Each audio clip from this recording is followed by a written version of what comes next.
ನಮಸ್ತೆ ವೀಕ್ಷಕರೇ, ಸುದ್ದಿ ನ್ಯೂಸ್ ಬುಲೆಟಿನ್ಗೆ ಸ್ವಾಗತ. ನಾನು ಯಶ್ವಿತ್ ಕಾಳಮ್ಮನೆ.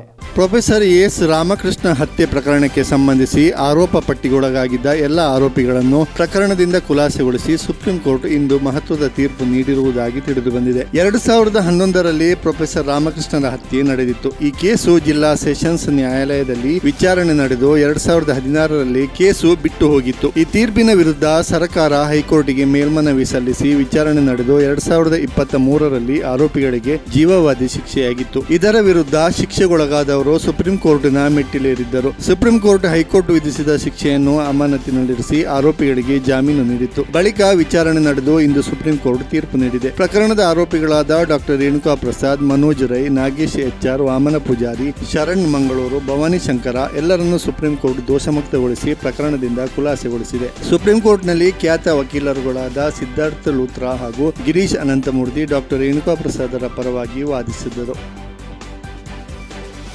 ಗ್ರಾಮ ಪಂಚಾಯತ್ಗಳಲ್ಲಿ ಖಾಲಿ ಇರುವ ಸದಸ್ಯ ಸ್ಥಾನಕ್ಕೆ ಉಪಚುನಾವಣೆ ಘೋಷಣೆಯಾಗಿದ್ದು ನಿನ್ನೆಯಿಂದ ನಾಮಪತ್ರ ಸಲ್ಲಿಕೆ ಆರಂಭಗೊಂಡಿದೆ. ಸುಳ್ಯ ತಾಲೂಕಿನಲ್ಲಿ ಕನಕಮಜಲ ಹಾಗೂ ಕಡಬ ತಾಲೂಕಿನ ಸುಬ್ರಹ್ಮಣ್ಯ ಗ್ರಾಮ ಪಂಚಾಯತ್ನಲ್ಲಿ ತೆರವಾಗಿರುವ ಒಂದೊಂದು ಸ್ಥಾನಗಳಿಗೆ ಉಪಚುನಾವಣೆ ನಡೆಯಲಿದೆ. ಮೇ 8ರಿಂದ ನಾಮಪತ್ರ ಸಲ್ಲಿಕೆ ಆರಂಭಗೊಂಡಿದ್ದು ಮೇ 14 ಕೊನೆಯ ದಿನವಾಗಿದೆ. ಮೇ 15ರಂದು ನಾಮಪತ್ರಗಳ ಪರಿಶೀಲನೆ ನಡೆಯಲಿದೆ. ಮೇ 17ರಂದು ನಾಮಪತ್ರ ವಾಪಸ್ ಪಡೆಯಲು ಕೊನೆಯ ದಿನವಾಗಿದ್ದು ಮೇ 25ರಂದು ಚುನಾವಣೆ ನಡೆಯುವುದು. ಮೇ 28ರಂದು ತಾಲೂಕು ಕೇಂದ್ರದಲ್ಲಿ ಮತ ಎಣಿಕೆ ನಡೆಯುವುದು. ಕನಕಮಜಲು ಗ್ರಾಮ ಪಂಚಾಯತ್ ಸದಸ್ಯರಾಗಿದ್ದ ರವಿಚಂದ್ರ ಕಾಪಿಲರು ಅಸೌಖ್ಯದಿಂದ ಇತ್ತೀಚೆಗೆ ನಿಧನರಾಗಿದ್ದು ಅವರಿಂದ ತೆರವಾದ ಸ್ಥಾನಕ್ಕೆ ಉಪಚುನಾವಣೆ ನಡೆಯಲಿದೆ. ಸುಬ್ರಹ್ಮಣ್ಯ ಗ್ರಾಮ ಪಂಚಾಯತ್ ಸದಸ್ಯರಾಗಿದ್ದ ಭಾರತೀಯವರು ಗ್ರಾಮ ಪಂಚಾಯತ್ ಸಾಮಾನ್ಯ ಸಭೆಗೆ ಹಾಜರಾಗದೇ ಇದ್ದುದರಿಂದ ಅವರ ಸದಸ್ಯ ಸ್ಥಾನ ತೆರವಾಗಿತ್ತು. ಇದೀಗ ಆ 2 ಸ್ಥಾನಗಳಿಗೂ ಉಪಚುನಾವಣೆ ನಡೆಯಲಿದೆ.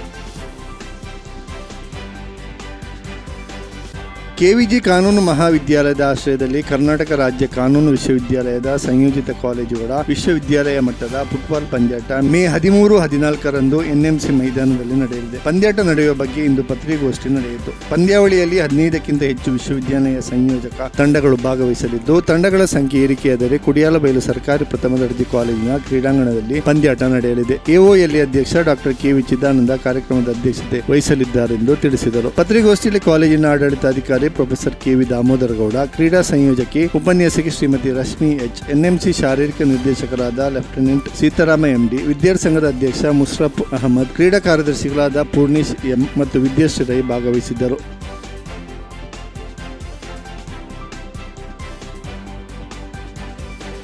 ಪಂಜದ ಕರ್ಂಬು ಪೂಜಾರಿ ಮನೆ ಎಂಬಲ್ಲಿರುವ 3 ಊರಿನ ಕರ್ಂಬು, ಅಳ್ಪೆ, ಕಂಡೂರು, ಕೂಡುಕಟ್ಟು ಶ್ರೀ ಶಿರಾಡಿ ರಾಜನ್ ದೇವಸ್ಥಾನ ಜೀರ್ಣೋದ್ಧಾರಗೊಂಡು ಬ್ರಹ್ಮಶ್ರೀ ಕೆಮ್ಮಿಂಜಿ ನಾಗೇಶ ತಂತ್ರಿಗಳ ನೇತೃತ್ವದಲ್ಲಿ ವಿವಿಧ ಧಾರ್ಮಿಕ ಕಾರ್ಯಕ್ರಮಗಳೊಂದಿಗೆ ಶ್ರೀ ಶಿರಾಡಿ ರಾಜನ್ ದೈವ ಹಾಗೂ ಪರಿವಾರ ದೈವಗಳ ಪುನಃ ಪ್ರತಿಷ್ಠಾ ಬ್ರಹ್ಮಕಲಶೋತ್ಸವ ಭಕ್ತಿ ಸಂಭ್ರಮದಿಂದ ನಡೆಯಿತು. ನಿನ್ನೆ ಸಂಜೆ ದೇವತಾ ಪ್ರಾರ್ಥನೆ, ಆಚಾರ್ಯ ವರ್ಣೆ, ಸ್ವಸ್ತಿ ಪುಣ್ಯ ವಾಚನ, ಸ್ಥಳ ಶುದ್ಧಿ, ಪ್ರಸಾದ ಶುದ್ಧಿ, ರಾಶೋಗ್ನ ಹೋಮ, ವಾಸ್ತು ಹೋಮ, ವಾಸ್ತು ಪೂಜಾ ಬಲಿ, ಬಿಂಬ ಜಲಾದಿವಾಸ, ಪ್ರಾಕಾರ ದಿಕ್ವಾಳಿ, ಪ್ರಸಾದ ವಿತರಣೆ, ಅನ್ನ ಸಂತರ್ಪಣೆ ನಡೆಯಿತು. ಇಂದು ಪೂರ್ವಾನ ಮಹಾಗಣಪತಿ ಹೋಮ, ಪಂಚವಿಂಶಾಂತಿ ಕಳಸ ಪೂಜೆ, ದಿವಾಗಂಡೆ 9:45ರಿಂದ 10:43ರ ಮಿಥುಲಗ್ನದ ಶುಭ ಮುಹೂರ್ತದಲ್ಲಿ ಶ್ರೀ ಶಿರಾಡಿ ರಾಜನ್ ದೈವ, ಪಂಜುರ್ಲಿ ದೈವ ಹಾಗೂ ಪರಿವಾರ ದೈವಗಳ ಪುನಃ ಪ್ರತಿಷ್ಠೆ, ಶ್ರೀ ಸಾನ್ನಿಧ್ಯ ಕಳಶಾಭಿಷೇಕ, ತಂಬಿಲ ಸೇವೆ, ಮಂಗಳಾರತಿ ನಡೆಯಿತು. ದೇವಸ್ಥಾನದ ಆಡಳಿತ ಮಂಡಳಿ ಅಧ್ಯಕ್ಷ ರಾಘವಗೌಡ ಕಾಣಿಕೆ, ಜೀರ್ಣೋದ್ಧಾರ ಸಮಿತಿ ಅಧ್ಯಕ್ಷ B ಲಕ್ಷ್ಮಣಗೌಡ ಬೊಳ್ಳಾಜೆ, ಬ್ರಹ್ಮಕಲಶೋತ್ಸವ ಸಮಿತಿ ಅಧ್ಯಕ್ಷ ಜಯರಾಮ ಕಂಬಳ, ವಿವಿಧ ಸಮಿತಿಗಳ ಪದಾಧಿಕಾರಿಗಳು, ಊರ ಪರವೂರ ಭಕ್ತಾದಿಗಳು ಪಾಲ್ಗೊಂಡಿದ್ದರು.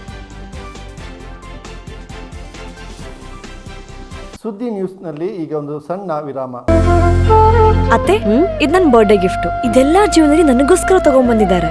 ನಿನ್ ಮೇಲೆ ತುಂಬಾ ಚೆನ್ನಾಗಿ ಕಾಣುತ್ತೆ. ಇದು ತುಂಬಾ ಚೆನ್ನಾಗಿದೆ ಅಲ್ವಾ? ತುಂಬಾ ಚೆನ್ನಾಗಿದೆ.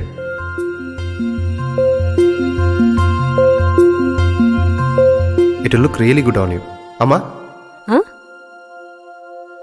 Mother is always son's first love.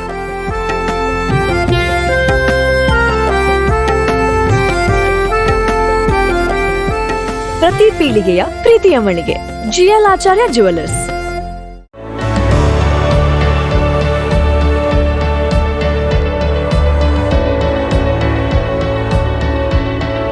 ನಮಸ್ಕಾರ ರೈತ ಬಾಂಧವರೇ, ಬಿಸು ಕಳೆಗಿತ್ತು. ಇನ್ನೇನು ಕೃಷಿ ಮಾಡೋದಕ್ಕೆ ಸೂಕ್ತ ಸಮಯ. ಹಾಗಾಗಿ ಉತ್ತಮ ಗುಣಮಟ್ಟದ ಗಿಡಗಳಿರುವ ನರ್ಸರಿಯನ್ನ ಹುಡುಕ್ತಾ ಇದ್ದೀರಾ? ಹಾಗಾದ್ರೆ ನಮ್ಮ ಸುಳ್ಳದ ಮೊಗರ್ಪಣೆ ಮಸೀದಿ ಮುಂಭಾಗವಿರುವ ಕರ್ನಾಟಕ ಅಗ್ರಿ ಗಾರ್ಡನ್ ನರ್ಸರಿಗೆ ಭೇಟಿ ಕೊಡಿ. ಇಲ್ಲಿ 3 ಎಕರೆ ಜಮೀನಿನಲ್ಲಿ ತಯಾರಾಗ್ತಾ ಇದೆ ಉತ್ತಮ ತಳಿಯ ಹೈಬ್ರಿಡ್ ತೆಂಗಿನ ಗಿಡಗಳು, ಕೋಕೋ ಗಿಡಗಳು, ಅಡಿಕೆ ಗಿಡಗಳಾದ ಇಂಟರ್ಮಂಗಲ, ಮೋಹಿತ್ ನಗರ, ಸೈಗಾನ್, ರತ್ನಗಿರಿ, ಸುಮಂಗಲ, ಸ್ವರ್ಣಮಂಗಳ, ಊರಿನ ಮಂಗಳ ಮತ್ತು ಜಾಯಿಕಾಯಿ ಗಿಡ, ವಿವಿಧ ರೀತಿಯ ಹಣ್ಣಿನ ಗಿಡಗಳು, ಕರಿಮೆಣಸಿನ ಕಸಿ ಗಿಡ, ಪಣಿಯೂರು 7 ಲಭ್ಯ ಹಾಗೂ ಶತಮಂಗಲ ಅಡಿಕೆ ಗಿಡಗಳು ಲಭ್ಯ. Karnataka agri garden nursery, Mogarpane, Halegate, Sullia. Booking ಆಗಿ ಇಂದೇ ಸಂಪರ್ಕಿಸಿ 9048865019 9946123801. ಸುದ್ದಿ ನ್ಯೂಸ್ ಬುಲೆಟಿನ್ಗೆ ಮತ್ತೆ ಸ್ವಾಗತ. ಸುಬ್ರಹ್ಮಣ್ಯದ ಕೆಎಸ್ಎಸ್ ಕಾಲೇಜಿನ ಡಾಕ್ಟರ್ ದಿನೇಶ್ ಪಿಟಿ ಪ್ರಾಂಶುಪಾಲ ಹುದ್ದೆಗೆ ರಾಜೀನಾಮೆ ಸಲ್ಲಿಸಿರುವುದಾಗಿ ತಿಳಿದುಬಂದಿದೆ. ಕಳೆದ 3 ವರ್ಷಗಳಿಂದ ಕೆಎಸ್ಎಸ್ ಕಾಲೇಜಿನ ಪ್ರಾಂಶುಪಾಲರಾಗಿ ಸೇವೆ ಸಲ್ಲಿಸುತ್ತಿದ್ದ ಇವರು ತಮ್ಮನ್ನು ವೈಯಕ್ತಿಕ ಕಾರಣಗಳಿಗಾಗಿ ಪ್ರಾಂಶುಪಾಲ ಜವಾಬ್ದಾರಿಯಿಂದ ಬಿಡುಗಡೆ ಮಾಡುವಂತೆ ಕುಕ್ಕೆ ಶ್ರೀ ಸುಬ್ರಹ್ಮಣ್ಯ ದೇವಾಲಯದ ಕಾರ್ಯನಿರ್ವಹಣಾಧಿಕಾರಿ ಅರವಿಂದ ಅಯ್ಯಪ್ಪ ಸುತ್ತಗುಂದಿ ಅವರಿಗೆ ಮನವಿ ನೀಡಿರುವುದಾಗಿ ತಿಳಿದುಬಂದಿದೆ.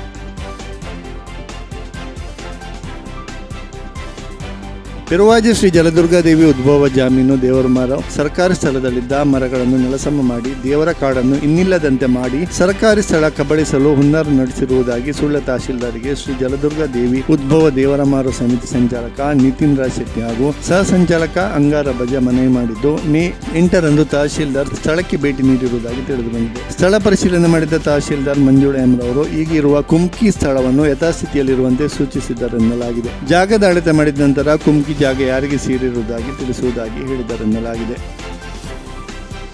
ವಿಟ್ಲದಿಂದ ಮಡಿಕೇರಿಗೆ ಹೋಗುತ್ತಿದ್ದ ಕೊಡಗು ಜಿಲ್ಲಾ panchayat chief account officer Jeeval Khan ರವರ ಕಾರು ಕನಕಮಜಲು ಗ್ರಾಮದ ಆನೆಗುಂಡಿ ಚಡಾವಿನ ತುದಿಯಲ್ಲಿ ಬರೆಗೆ ಗುದ್ದಿ ರಸ್ತೆಯ ಇನ್ನೊಂದು ಬದಿಯ ಚರಂಡಿಗೆ ಬಿದ್ದ ಘಟನೆ ವರದಿಯಾಗಿದೆ. ಜೀವಲ್ ಖಾನ್ ರವರು ಇಂದು ಬೆಳಗ್ಗೆ ವಿಟ್ಲದ ಮನೆಯಿಂದ ತನ್ನ ಕ್ರೇಟಾ ಕಾರಿನಲ್ಲಿ ಪತ್ನಿ ಮಕ್ಕಳ ಸಮೇತರಾಗಿ ಹೊರಟು ಮಡಿಕೇರಿ ಕಡೆಗೆ ಬರುತ್ತಿದ್ದರು. ಬೆಳಗ್ಗೆ ಕಾರು ಆನೆಗುಂಡಿ ಚಡಾವಿನ ತುದಿಗೆ ಬರುತ್ತಿದ್ದಂತೆ ನಿದ್ದೆಯ ಮಂಪರು ಆವರಿಸಿದ ಕಾರಣ ಕಾರು ನಿಯಂತ್ರಣ ಕಳೆದುಕೊಂಡು ಎಡಗಡೆಯ ಬರೆಗೆ ಗುದ್ದಿತಲ್ಲದೆ ಬಲಗಡೆಗೆ ಎಳೆಯಲ್ಪಟ್ಟು ಸ್ವಲ್ಪ ದೂರಕ್ಕೆ ಚಲಿಸಿ ಬಲಗಡೆಯ ಚರಂಡಿಗೆ ಇಳಿದು ನಿಂತಿತು. ಈ ಅಪಘಾತದಲ್ಲಿ ಕಾರು ಜಖಂಗೊಂಡರು. ಕಾರಲ್ಲಿದ್ದವರೆಲ್ಲ ಅದೃಷ್ಟವಶಾತ್ ಯಾವುದೇ ಗಾಯಗಳಿಲ್ಲದೆ ಪಾರಾದರು.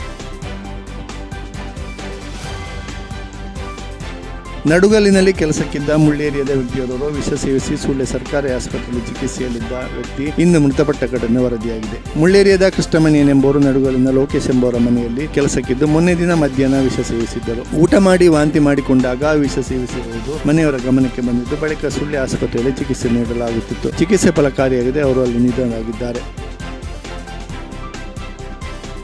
ಮದುವೆ ನಿಗದಿಯಾಗಿದ್ದ ಯುವಕನೊಬ್ಬ ವಿಷ ಸೇವಿಸಿ ತೀವ್ರ ಅಸ್ವಸ್ಥಗೊಂಡು ಮಂಗಳೂರಿನ ಆಸ್ಪತ್ರೆಗೆ ದಾಖಲಾದ ಘಟನೆ ಮರ್ಕಂಜ ಗ್ರಾಮದ ಸೇವಾಜಿಯಿಂದ ವರದಿಯಾಗಿದೆ. ಮರ್ಕಂಜ ಗ್ರಾಮದ ಸೇವಾಜಿ ಜನಾರ್ದನ್ ಎಂಬುವರಿಗೆ ಮೇ 11ರಂದು ಮದುವೆ ನಿಗದಿಯಾಗಿತ್ತು. ಮದುವೆ ಎಲ್ಲಾ ಸಿದ್ಧತೆಗಳು ನಡೆದಿತ್ತು. ನಾಳೆ ಮೆಹಂದಿ ಕಾರ್ಯಕ್ರಮ ನಡೆಯಲಿದೆ. ನಿನ್ನೆ ಬೆಳಗ್ಗೆ 10 ಗಂಟೆ ವೇಳೆಗೆ ಜನಾರ್ದನ್ ರವರು ವಿಷ ಸೇವಿಸಿ ಅಸ್ವಸ್ಥಗೊಂಡಿರುವುದು ಮನೆಯವರಿಗೆ ತಿಳಿಯಿತು. ತಕ್ಷಣ ಅವರನ್ನು ಸುಳ್ಯ ಸರ್ಕಾರಿ ಆಸ್ಪತ್ರೆಗೆ ಕರೆತಂದು ಅಲ್ಲಿನ ಹೆಚ್ಚಿನ ಚಿಕಿತ್ಸೆಗೆ ಮಂಗಳೂರಿಗೆ ಕರೆದೊಯ್ಯಲಾಗಿತ್ತು. ಇದೀಗ ಜನಾರ್ದನ್ ರವರು ಚೇತರಿಸಿಕೊಂಡಿರುವುದಾಗಿ ತಿಳಿದುಬಂದಿದೆ. ವಿಷ ಸೇವನೆಗೆ ಕಾರಣ ತಿಳಿದು ಬಂದಿಲ್ಲ. ಇದು ಈವರೆಗಿನ ಸುದ್ದಿ. ನಿರಂತರ ಸುದ್ದಿ ನ್ಯೂಸ್ಗಳಿಗಾಗಿ ನೋಡ್ತಾ ಇರಿ ಸುದ್ದಿ ನ್ಯೂಸ್ ಚಾನೆಲ್.